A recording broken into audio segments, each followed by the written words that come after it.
Shalom, Bapak Ibu Saudara. Kita melanjutkan studi kita kristalisasi kitab 1 Yohanes. Kita akan masuk kepada tema tentang dunia, istilah dunia ini ya. Kosmos dalam bahasa Yunani, tapi ini memiliki makna teologis yang sangat-sangat penting di dalam katakanlah teologinya Yohanes ini ya. Karena begini, ini istilah dunia ini atau kosmos ini di dalam perjanjian baru itu munculnya ada 186 kali, tetapi lebih daripada separohnya itu ada dalam tulisan-tulisan Yohanes ya.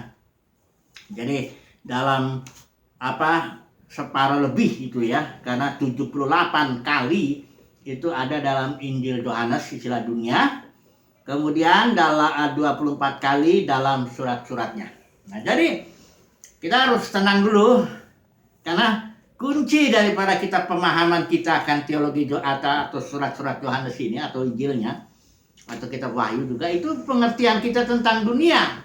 Selama yang saya dengar lah ya di YouTube, para teolog ini bicara tentang dunia ini, dia memang setiap istilah harus diartikan sesuai konteks.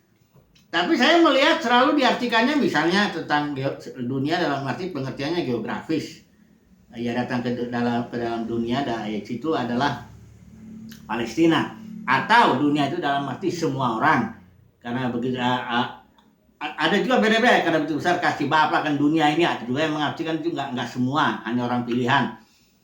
Jadi saya belum pernah mendengar ya ini yang dalam bahasa Indonesia lah ya, YouTube itu, yang bicara bahwa dunia itu adalah Yudaisme atau dunia dalam arti sistem keagamaan Yahudi yang membunuh Tuhan Yesus. Saya belum pernah dengar itu ya, aneh ya, karena ini terbeber sekali dalam surat Yohanes atau Injil Yohanes, dalam teologinya Yohanes, bahwa dunia itu adalah sistem keagamaan yang membunuh Yesus. Makanya di sini nanti kita lihat, jangan kamu mengasihi dunia dan apa yang ada dalam dunia itu, keinginan daging, keinginan mata, keangkuhan hidup. Itu saya jarang nih. Nanti mari dulu ya, kita coba dulu ya, kita tenang, karena ini kuncinya. Sekali lagi, kalau mau memahami tulisan-tulisan Rasul Yohanes selain pengucilan ya, kemarin kita sudah bahas mengenai pengucilan ya, bahwa dunia akan mengucilkan hamba-hamba Tuhan yang sungguh-sungguh ya, karena firman Tuhan ya, karena dunia ini nggak akan terima firman Tuhan yang murni, katakanlah begitu ya. Nah, mari kita melihat dulu lah ya. Mungkin kita harus jelas minta bantuan dulu dari Yohanes pasal 15 ini tentang dunia ya. Kita harus baca dulu, karena di situ di malam terakhir Yesus tuh belak-belakan menjelaskan mengenai siapa dunia itu dan siapa yang membenci dia dan yang membunuh dia kalau sebenarnya ya. Karena ya sangat mengherankan lah bagi saya lah ya. Mengapa sampai yang barangkali ini, jawaban saya begini, kalau orang memang bagian daripada dunia, bagian daripada sistem keagamaan, ya memang mereka nggak lihat. Ya sama kalau orang kayak di satu ruangan gitu, sudah bayangan kalau dia makan durian, dia nggak akan lagi mencium sengatan bau durian itu, karena dia sudah makan ya, ambil bagian di dalamnya. Tapi kalau ada orang luar masuk ke kamar itu, waduh, dia sangat menyengat sekali bau durian itu. Jadi saya melihatnya begini, kalau orang nggak peduli mau teolog kayak mau hamba Tuhan yang dibilang gimana, kalau dia memang bagian daripada sistem dunia itu, ya dia nggak merasa bahwa itu dia nggak bisa melihat dunia itu apa ya. Coba dulu ya, saya minta bantuan aja langsung dulu lah ya, mengenai ini dunia ini dari Yohanes pasal 15, karena di sini judulnya LAI bikin dunia membenci Yesus dan murid-muridnya. Jelas di sini bukan dunia itu dalam arti semua orang, enggak ya, bukan dunia itu berarti orangnya Yesus itu diutus kepada orang-orang Yahudi ya. Mari kita mulai dulu ya. Barangkali membacanya ini begini kali ya, saya baca cepat aja ya. Nanti di ayat 25-nya sebenarnya ini. Coba saya baca dulu ya, ayat 18 ya. Jikalau dunia membenci kamu, ingatlah bahwa ia telah lebih dahulu membenci aku daripada kamu. Ya, sekiranya kamu dari dunia, tentulah dunia mengasihi kamu sebagai miliknya. Tetapi karena kamu bukan dari dunia, melainkan aku telah memilih kamu dari dunia, tapi itulah dunia membenci kamu. Ya, dan saya potong loncat saja langsung. Tapi semuanya itu akan mereka lakukan terhadap kamu karena anak-anakku. Sebab mereka tidak mengenal dia, ya, dunia tidak mengenal dia, dunia, ya, keagamaan itu tadi, ya, yang telah mengutus aku. Langsung aja saya ayat 25 supaya kita tahu Yesus mengatakan dunia ini siapa ini. Ayat 25, tetapi firman yang ada tertulis dalam kitab Taurat mereka. Mereka itu adalah yang dibicarakan Yesus itu adalah dunia ini. Ya. Dan siapakah dunia itu? Ini sini jelas ayat 25. Firman yang ada tertulis dalam kitab Taurat mereka harus digenapi. Mereka membenci aku tanpa alasan, kata Yesus. Jadi dunia itu adalah mereka itu yang membunuh Yesus itu, yang mengucilkan Yesus, dan akhirnya Sanhedrin juga yang menganiaya gereja mula-mula itu. Jadi jelas ya, dunia adalah sistem keagamaan. Kosmos itu juga salah satunya pengertiannya sistem. Sistem itu begini ya, kayak saya sudah berkali-kali menjelaskan di kamus-kamus istilah itu. Group of things that works together in a certain rule, ya. Group of things itunya, jadi dalam sistem keagamaan itu, misalnya ini denominasi, ini sekolah teologi, ini sekolah sekuler yang apalah berbau Kristen kayak begitu ya. Terus ini ada kampus-kampusnya dan sebagainya, semua ya. Ini ada grup ibadah, grup musik kalau lebih detail lagi. Semua grup-grup ini, group of things that works together, bekerjanya bersama-sama dengan suatu rule tertentu. Rule-nya ini karena penguasa dunia itu iblis ya. Kalau saya baca nanti Efesus 6 ayat 12 atau Yohanes 16 ayat 11, penguasa dunia itu iblis. Rule itu diatur oleh keinginan daging, keinginan mata, dan keakuan hidup. Inilah yang mengatur sistem itu. Ya, penguasanya iblis, yang mengaturnya keinginan daging, keinginan mata, keakuan hidup, jadilah dia itu yang membunuh Yesus, sistem ini, ya. Karena sistem ini tidak kenal Tuhan. Ya, walaupun sistem ini tapi bicara tentang Tuhan. Ahli Taurat, orang Farisi itu yang membunuh Yesus, itu bicara tentang Alkitab. Aduh, bahkan sangat luar biasa sekali. Ya, sangat luar biasa sekali orang Yahudi itu mempelajari kitab Taurat mereka dari umur 0 sampai 6, kebiasaan di zaman itu ya, zaman Yesus itu. Dari 0 sampai 6 dia udah belajar dia sama orang tuanya. Baru umur 6 sampai umur 12 atau 13 itu dia belajar di sinagoga. Itu dipimpin oleh para ahli Taurat, orang Farisi. Sinagoga itu 10 keluarga Yahudi, ada satu sinagoganya. Di situ mereka belajar, anak umur 6 sampai sekitar 13 tahun. Belajar hanya 5 kitab Musa, Pentateuch itu. Jadi yang keluar Iman bilang ulangan. Jadi diajarin, jadi lulus dia mendapat gelar apa? Son of Law, istilahnya. Anak hukum lah, udah lulus lah. Kemudian dari 13 sampai sekitar 17-18 mereka belajar Nebiim, kitab Nabi dan Ketubim. Setelah itu biasanya mereka diajarin sama bapaknya itu cara mencari makan dan akhirnya mereka dinikahkan. Biasanya begitu di zaman itu. Kemudian setelah itu kalau mereka menjadi ahli Taurat, mereka terbiasa nulis-nulis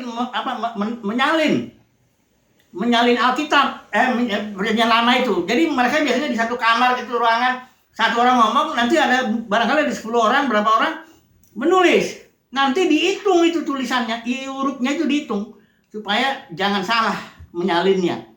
Karena belum ada fotokopi, belum ada mesin cetak kan dari zaman itu. Jadi mereka dari umur sekitar 18 sampai barangkali umur 40-an baru mereka dibilang, ya tergantung mau jadi masuk aliran Saduki atau Farisi atau ke ahli Taurat. Itu ahli Taurat itu karena terbiasa menyalin itu. Jadi mereka kalau dihitung S1, S2, S3, jangan sudah S5 itu, S6. Sangat luar, dan mereka kalau pakai baju itu ada di sini tulisannya itu, tulisan-tulisan hukum kutipan-kutipan hukum Taurat. Tapi mereka itu yang membunuh Yesus. Maka Yesus bilang begini, kamu menyelidiki kitab-kitab suci sebab kamu menyangka bahwa oleh kitab suci itu kamu bisa memperoleh hidup. Tapi sekalipun kitab suci ini bersaksi tentang Yesus, tapi mereka nggak mau datang kepada Yesus. Kenapa? Mereka dikuasai oleh iblis. Makanya Yesus bilang, bapakmu iblis. Sistem itu, ya, sistem itu, role yang saya bilang tadi itu dibangun oleh keinginan daging, keinginan mata, dan keangkuhan hidup. Yang di belakangnya itu ya setan. Nah ini dunia keagamaan orang Kristen nggak lihat bahwa dunia kekristenan saat ini juga sama, nggak ada yang baru dalam dunia ini. Dunia kekristenan juga membunuh Yesus juga. Tapi suruh pikir, masa sih? Kamu? Biarlah Roh Kudus aja nanti lah ya. Di hari akhir barangkali Tuhan Yesus mungkin kaget lah orang ya. Di Matius 7 ayat 21 sampai 23 tuh situ ada orang datang, Tuhan, bukankah kami bernubuat demi namamu, mengusir setan demi namamu, mengadakan mujizat demi namamu. Saya udah nggak bayangin tuh orang itu ya. Itu nggak disangka oleh Tuhan loh, dia ngomong begitu demi namamu nggak disangka. Cuma Tuhan bilang, aku nggak kenal kamu karena kamu nggak mengikuti aturan main, lawlessness, ketiadaan hukum, nggak mengikuti aturan hukum kingdom. Saya nggak bayangin itu orang-orang yang ngomong itu di akhir zaman, di hari penghakiman itu pastilah orang-orang keren dalam dunia kekristenan. Melakukan mujizat demi namanya, banyak loh, dibilang nggak sedikit. Terus bernubuat demi namanya ya, ngusir setan demi namanya. Ini jangan-jangan pembicaranya apa? Pengkhotbah KKR itu, barangkali ya kalau udah terkenal begitu. Tapi itu yang ditolak. Makanya sebenarnya kita mesti lihat dulu. Apakah itu dunia? Apakah itu sistem keagamaan itu? Ya. Jadi ngeri sebenarnya. Saudara kalau ngeliat sejarah kekristenan ini, sejarah dunia keagamaan ini ya, sistem itu mungkin kalau di kitab Wahyu dibilang penuh dengan darah orang-orang kudus. Mabuk dengan darah orang-orang kudus. Korbannya sudah ratusan, mungkin jutaan itu. Oleh yang namanya sistem keagamaan, ya. Oke lah, ya kita masuklah dulu ke sini ya. Apa itu dunia? Tadi kita sudah bilang jelas itu sistem keagamaan. Ya itulah yang membunuh Yesus. Jadi pengakuan iman kita ganti dulu ya. Di sini dibilangkan kalau pengakuan iman, Yesus itu menderita di bawah pemerintahan Pontius Pilatus. Ini salah. Benarnya cuma sedikit aja. Emang benar Yesus itu menderita di bawah, dalam pengertian menderita ketika Pilatus jadi gubernur di Yudea itu, di tanah Palestina itu. Tapi Yesus mati dan dibunuh, dikucilkan oleh Sanhedrin. Kayafas imam besarnya waktu itu tuh.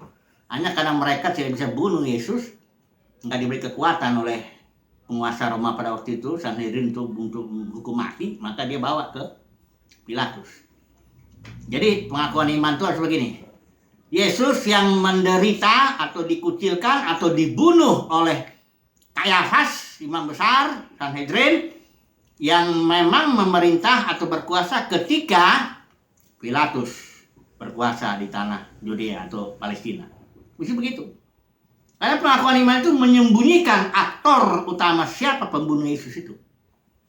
Ya. Jadi saudara jangan heran ya nih, kalau misalnya di kitab ini saya ngomong ke sana kemarin dulu lah ya. Lihatlah di gereja Laodikia itu, ya. Yesus itu di luar itu, dia ngetok pintu. Kenapa dia di luar? Itu bukan di luar orang-orang nggak percaya, bukan. Dia di luar gereja.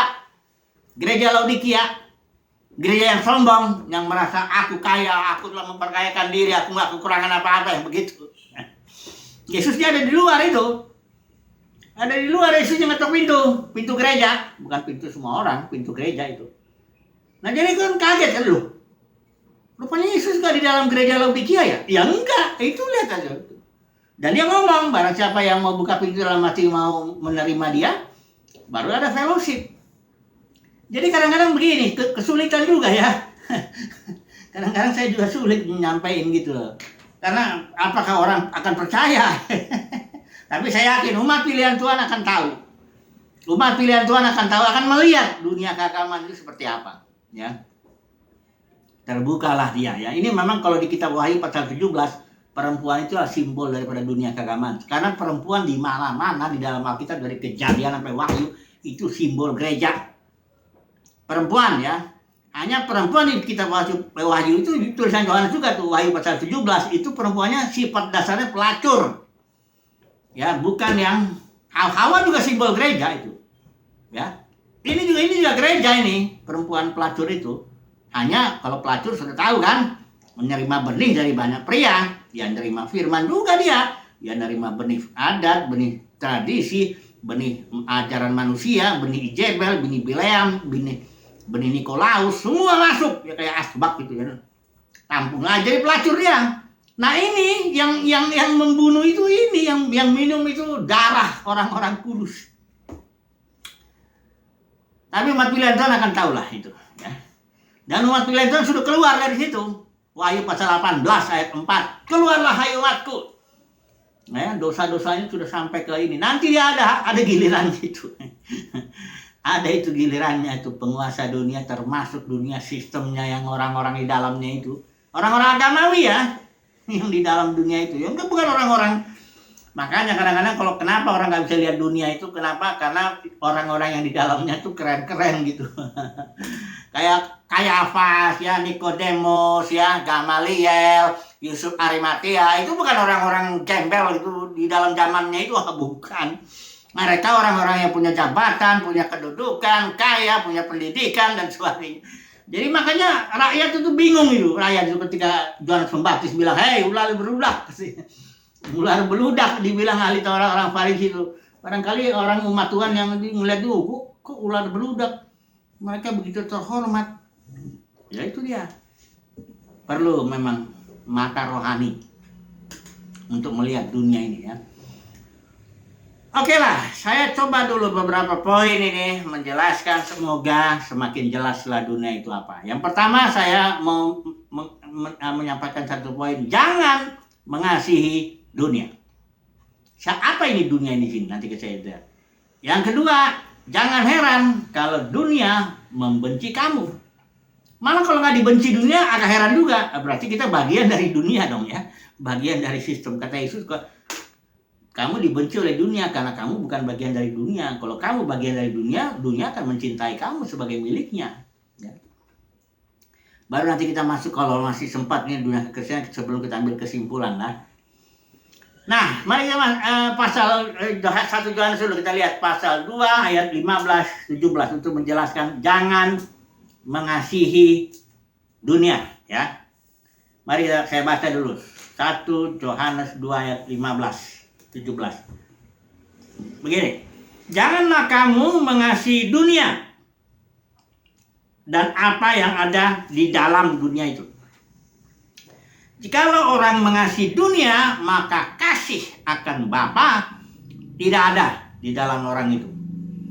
Sebab semua yang ada di dalam dunia, yaitu seperti yang tadi bilang, keinginan daging, keinginan mata, serta kekangkuan hidup, bukanlah berasal dari Bapa, melainkan dari dunia. Dan dunia ini sedang lenyap dengan keinginannya. Keinginan dunia itu ya, tetapi orang yang melakukan kehendak Allah di sini ya, tetap hidup selama-lamanya.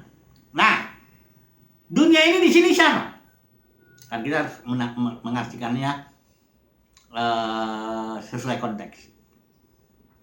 Sebenarnya konteks tulisan Yohanes hampir konteksnya dunia yang dimaksud dunia keagamaan. Jarang ya, kecuali ya Yohanes 3 ayat 16. Karena begitu besar kasih Bapa akan dunia ini, nah, itu bukan sistem itu. Karena di sini dibilang janganlah kamu mengasihi dunia, sementara di situ Bapa mengasihi dunia, ya berarti beda dunia di sini. Yang di sini dunia itu jelas sistem keagamaan. Makanya janganlah kamu mengasihi. Atau tegasnya begini, yang dalam sistem keagamaan itu jikalau orang mengasihi yang di dalam dunia itu ini, keinginan daging, keinginan mata, kangkuan hidup. Jangan kamu mengasihi ini. Atau saya bikin kalimat ini.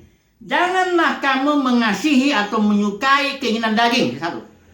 Jangan kamu mencintai atau menguasai atau menginginkan keinginan mata.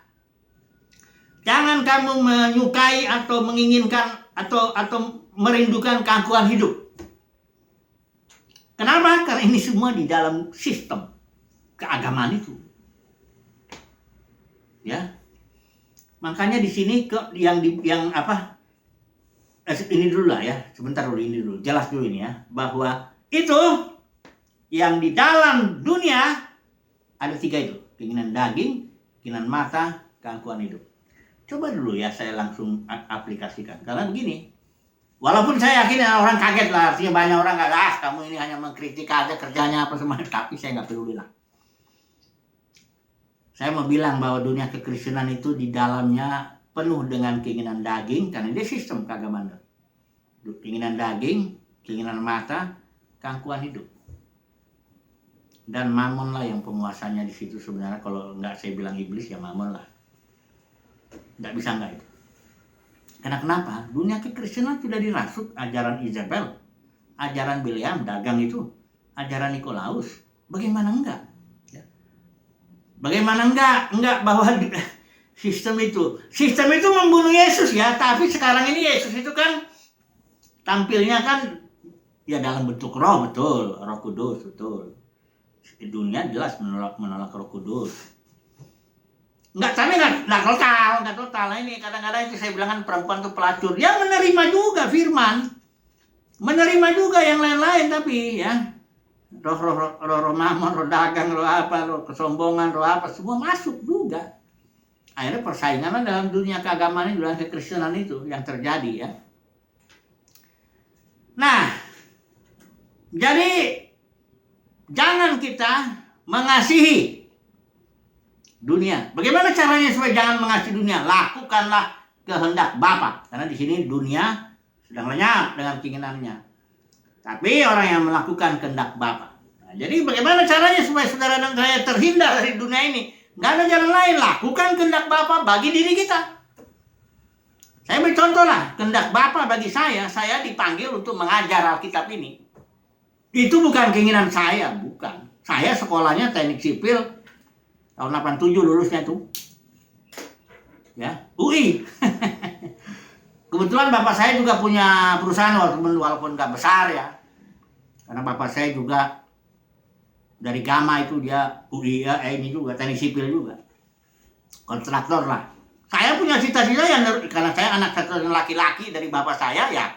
Tentu saya punya cita-cita ya kerjalah meneruskan ya usaha bapak saya dan gitu. Nggak ada niat-niat saya mau jadi pendeta, apalagi apa mengajar, nggak ada di otak saya sama sekali itu. Tapi kehendak Bapa panggil saya. Nah, kehendak Bapa itu saya sampaikan firman Tuhan kayak begini nih, mau orang senang atau enggak, ya saya nggak peduli. Ternyata begitu saya sampaikan, oh iya, dunia ini menolak, ya, dunia kekristenan nggak bisa terima. Ya sudah, saya udah ngerti ini, saya dibukakan Tuhan, nah inilah dunia itu kan. Dengan keinginannya itu. Tapi kalau nyampaikan sesuatu yang berita-berita sukses gitu ya. Berita-berita yang menyenangkan telinga ya. Berita-berita semacam motivator ya. Itu diterima oleh dunia keagamaan, dunia kekristenan terima itu. Ya. Tapi coba sampaikan firman Tuhan, bukakanlah apa itu dunia itu. Kayak gini nih, nggak akan diterima. Saudara akan dikucilkan. Ya syukurlah nggak dibunuh ya. Kalau Yesus sampai dibunuh, Yesus bilang kok, seorang murid nggak lebih dari gurunya. Ini di Yohanes yang 15 ayat kita baca itu. Kalau mereka nolak aku, mereka juga akan tolak kamu. Itu makanya kalau kita nggak ditolak oleh dunia keagamaan, kalau saudara nggak ditolak oleh dunia kekristenan, saudara tanya deh, sedang mengikuti siapa? Sedang mengikuti arus dunia ini atau sedang mengikuti Yesus? Saya pastikan ya, kalau saudara nggak ditolak, kalau saudara nggak dikucilkan karena firman ya, karena Yesus bilang mereka benci aku tanpa alasan. Aku nggak buat macam-macam. Aku cuma sampaikan firman Tuhan dan mereka nggak berterima. Ya, kalau saudara dan saya sampaikan firman Tuhan apa adanya, bukakanlah mengenai dunia keagamaan itu apa, saudara akan dibenci, ditolak. Itulah bukti, itulah buah daripada pengikut Kristus itu. Tandanya itu salah satu, ya. Haleluya lah, ini ya, mudah-mudahan ini paham lah ya ini ya. Dunia membenci kamu juga ini. Coba lihat lah, poin kedua saya langsung masuk cepatin. Dunia membenci kamu, pasal 3 ayat 13 itu. 3 ayat 13 saya baca dulu di sini ya. Janganlah kamu heran. Karena ada banyak orang heran, kok dunia agama, kok sistem keagamaan, kita kan sama-sama Kristen ya. Kita kan sama-sama belajar Alkitab, kok dunia benci? Iya, kalau kamu beritakan firman Tuhan yang murni, pasti kamu dibenci. Ya. Jangan heran tapi katanya. Janganlah kamu heran, saudara-saudara, apabila dunia membenci kamu. Ya. Bahkan yang diberi contoh di sini Kain ya. Kain dengan Habel, coba lihat ini di mana ini ada contohnya di sini Kain. Kain itu simbol daripada dunia sistem keagamaan itu ya. Mana dia ayatnya ya? Kain ya, dia membenci Habel saudaranya ya. Saudaranya itu Kain itu orang yang agamawi ya, saudara jangan langsung pikir Kain itu orang jahat, enggak. Dia sama-sama dengan Habel memberikan persembahan kepada Tuhan. Ya, sama ya. Tapi masalahnya karena Habel ada iman, persembahan diterima, Kain marah. Dan dia membunuh. Ya, mana dia sih ayatnya tuh? Kain dan Habel, ya. Dan kadang saya di sini karena saya sudah hapus judulnya, jadi tidak kelihatan dia, ya. Kain dan Habel. Nantilah ya kita cari itu ya. Pendeknya di sini dibilang Kain membenci Habel ya. Nantilah kita cari itu ya. Pendeknya di situ jangan Kain itu simbol daripada sistem keagamaan karena dia orang yang beragama tadinya. Tapi karena dia membenci ya dia bunuh dan dia akhirnya menjauh dari Tuhan. Oke lah, kita ambil kesimpulan lah dulu ya supaya tidak terlalu panjang ini. Sebenarnya masih banyak saya mau bicara tentang Izebel, Bileam, Nikolaus ya, tentang kisah para rasul 20 yang perpecahan dalam gereja itu yang diakibatkan para pemimpin ini. Tapi sudahlah kita ambil kesimpulan aja lah langsung ya. Kesimpulannya begini, bagaimana saudara bisa mengalahkan dunia? Iman kita. Saudara dan saya kalau melayani Tuhan, mau menyampaikan firman Tuhan, melakukan kehendak Tuhan dengan murni, engkau dan saya mesti ada iman. Karena hanya itu yang bisa mengalahkan dunia. Iman dalam arti bukan hanya pemeliharaan Tuhan aja, tapi ya karena saudara kan dia dikucilkan, dia akan merasa sepi barangkali. Tapi jangan khawatir lah ya. Yohanes juga mendapat kewahyuan itu waktu dia dikucilkan di Pulau Patmos oleh dunia kekristenan, dunia keagamaan yang waktu itu jatuh, 7 gereja itu. Jadi milikilah iman Yesus.